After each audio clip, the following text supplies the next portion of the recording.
Hey guys, before I start this video, I just want to let you know, don't forget to subscribe and hit like. And don't forget to help to support me on my OnlyFans. I would really appreciate that. You guys support me on my OnlyFans. The more you support me, the more surgeries and stuff I can do, and the more I can post on here about what I've had done as far as like my lips and my fills and what I'm going through as far as when I have them done. And I will try to record each one as much as possible, like if the doctor allows it or not. I will try to record these, because I don't like you guys not knowing what's going on, because that's the whole deal for this, channel right here, is to inform you and to let you have video and audio of what's going on with me. So please subscribe, like, and support me on my OnlyFans here, and I would really appreciate that, guys. Thank you. Hi everybody. Yes, I'm on my way to my doctor's office to get my boob fixed. And like I said earlier, and I was going to make these recordings on the plane, but it was so crowded and I didn't want to get other people in the line of sight of the, of my camera. So I'm on my way to get my boobs fixed, my boob fixed. It's nothing wrong with the implant, as I stated earlier, but this is really important. So if any of you girls out there, like I said earlier, have issues like this, you need to talk to your doctor. You need to have them do a video conference call if they're like out of state in half a mile. You can't see them immediately, and you need to make sure that you talk to them so you can get it stitched up, or if you need to really listen, and because you don't want it turning into a huge gaping wound. Granted, this one isn't, thank God. But anyway, as I was saying, I'm getting this fixed right now, and if the doctor is willing and fine with it, hopefully maybe I can get some more filler added to it, like a little bit more saline, because I'm not real happy with the size I am still. I really want to be bigger. So hopefully getting this fixed and coming all the way down here, they'll be nice enough to add a little filler to it, especially since I had to pay so much money. I got to stay in a hotel overnight. It's just kind of a big hassle. But it's kind of important to I don't know, I'm just gonna see it as kind of like a silver lining. So it's really important for me to see my doctor anyway, and I was gonna come back down here to get a fill anyway, so we'll just see what happens.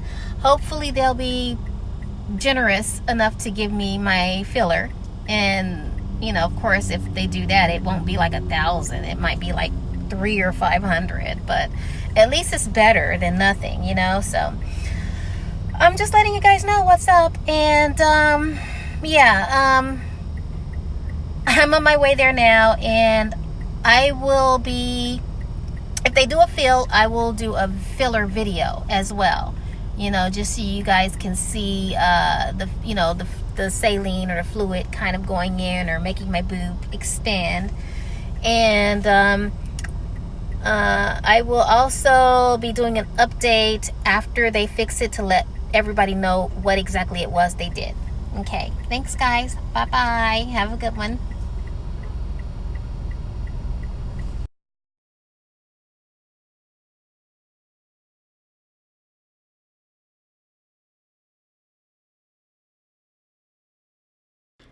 This was on October 20th, and by the 22nd, it was 3 times the size. And this is me on the way back to the doctor's office in Florida. Hey everybody, I know I look kind of ghastly, but I'm going back into the doctor's office to have my right breast corrected. I know I haven't been online for a long time. What happened is I had sutures open, and I had a gaping wound in my right breast. This is my pump that they put in on Friday, last Friday, and I get it taken out this Friday, October 31st, finally. So it's been in for a week.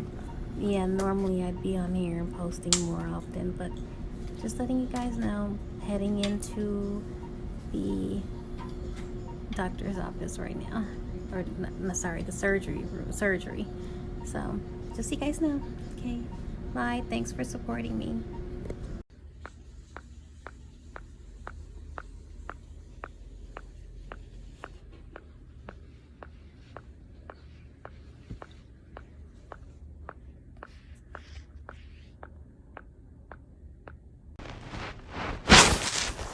Hey guys, just like I was trying to say before, what's going on is my sutures ruptured. Then I had to come back to Florida to have those fixed. Then what happened was, I don't want to say exactly what happened with the way the sutures or whatever was done, but they ended up rupturing again, and this time it was like a gaping hole, and you could see like my actual expander. I'm going to post a little short video of, or a picture of what that looks like right here. So here's that.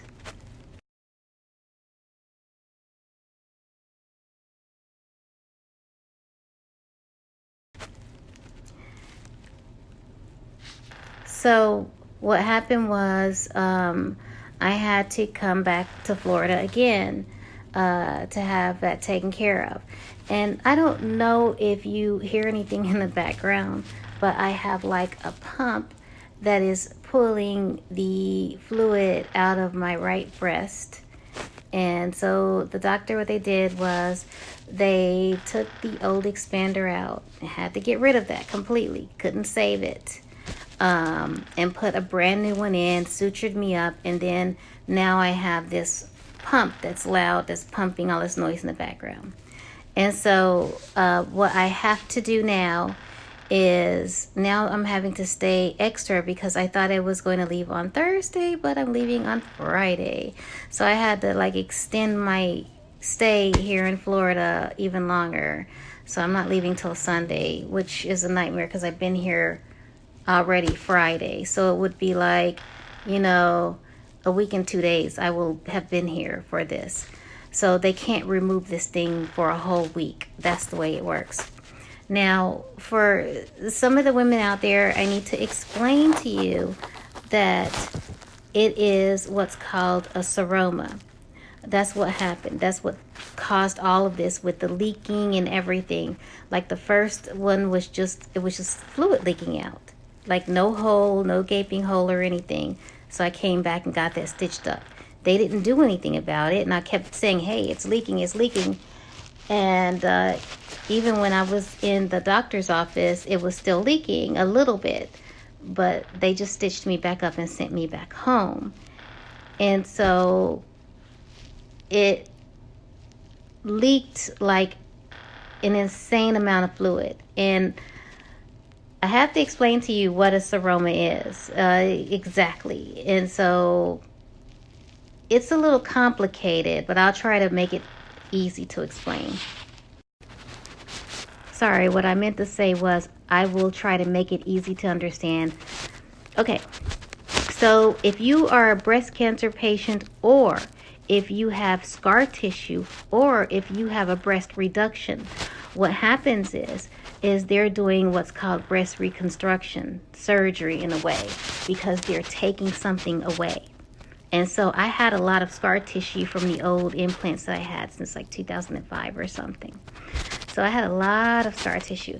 And so when they removed that scar tissue, I pretty sure the way I read it is like my body was like, there's something missing, we got to replace it with something.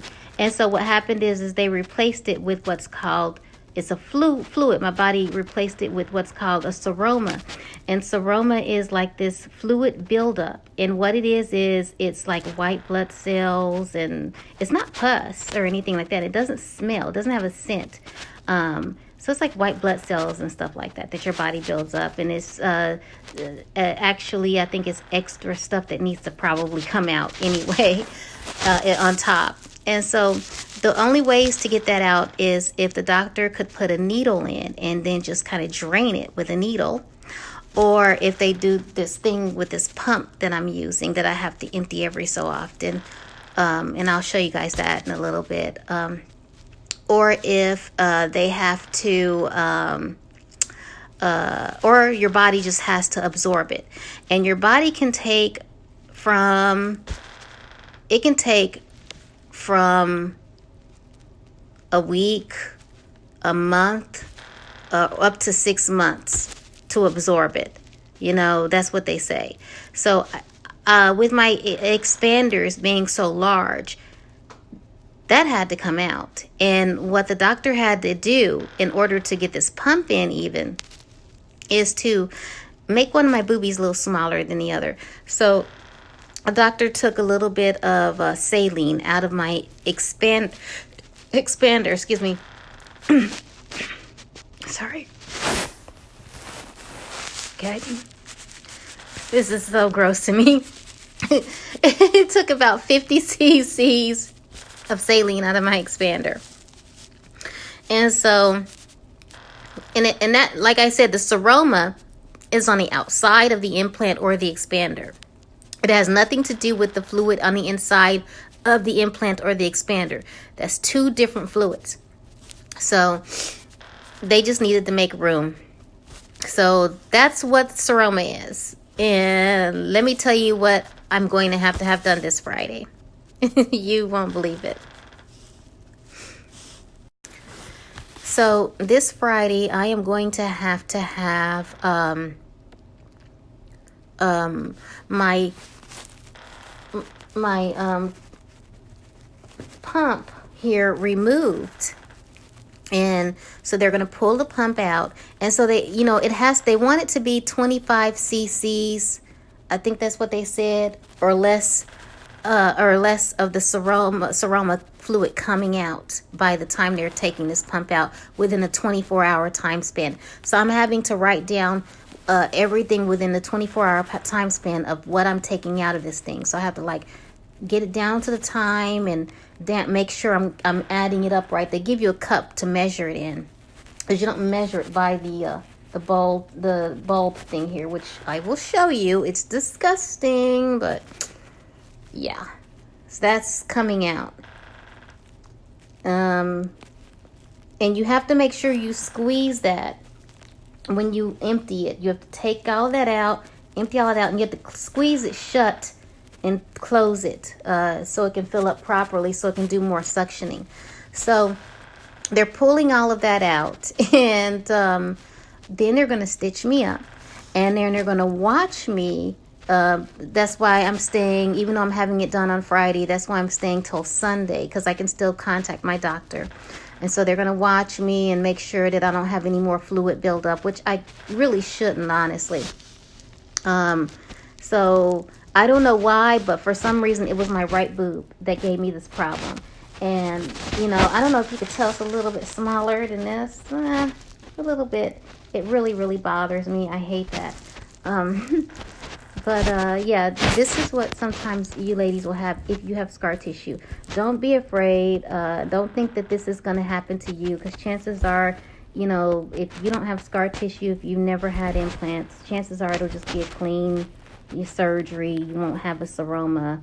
You know, if they're not removing any other breast tissue or anything, chances are you'll be just fine.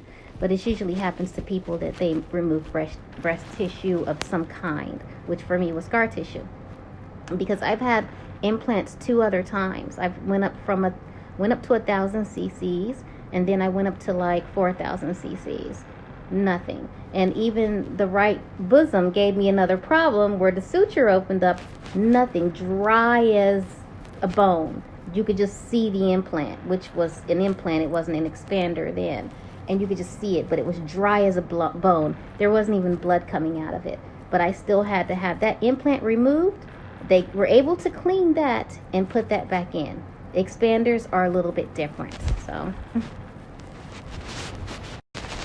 So for all of you girls out there that opt in on getting large implants, please don't be scared. Please don't let what I've been through and having to come back here 2 more times to fix this problem freak you out, because I guarantee you it is not common. I'm not trying to deter anybody from getting larger implants. You know, I'm all for it. You know, I think the more of us, the better. You know, so and if you decide to do this, you know, feel free to contact me with any like questions. I'll try to get back in touch with you as soon as I can. But I just want to let everybody know what happened, and if you have any of this happen to you and you still have sutures, and like I explained in the video before, in the very, very beginning, you need to do something immediately. Go ahead and plan on seeing your doctor. Go ahead and plan on flights. I mean, yeah, coming back and forth, it costed me like 2 months of rent. Seriously, 2 months of rent just to come back and forth here. It's been a nightmare, but I don't want anything to happen to my boob, and I've been waiting for these for a very long time, so there's no way that, I just had to cough it up, even though I'm broke or whatever really from it. But it's something that I've wanted. It's something that I've wanted for years for myself, so I didn't want to let this go by the wayside and just have one boob for like 6 months, so I had to do something about it immediately. Do not wait, okay? So just letting you guys know, don't let this issue, if you have it, don't wait. See your doctor immediately, please, or a doctor, because you're going to have that fluid drained, and you're going to have to be stitched up, because I guarantee you that wound will get bigger and bigger, and it will become a gaping wound where you will be able to see your implant or your expander. And when you're able to do that, that is really dangerous for staph and all sorts of bacterial problems. It's just all sorts of terrible things can get in there and really mess your boob up. So please do something about it. Don't wait. But just a cautionary tale, letting you guys know what happened with me, why I've been gone. And another thing, I was in a whole lot of pain, so I couldn't even make any of these videos. I was in so much pain, but I'm doing so much better now. So, you saw little pictures and videos of everything and in here, so I guess I'll let you guys go. Bye-bye. Hey, if you guys like what I posted, please don't forget to hit subscribe and like. If you like what I posted, I appreciate it. I won't be happy to get any negative reviews on here, but hey, if you have negative reviews, I'm sorry I insulted you or whatever it is. But yeah, please hit subscribe and like, and if you want me to post more videos like this, keep it up so I can keep coming back. I really appreciate it, guys. Bye-bye.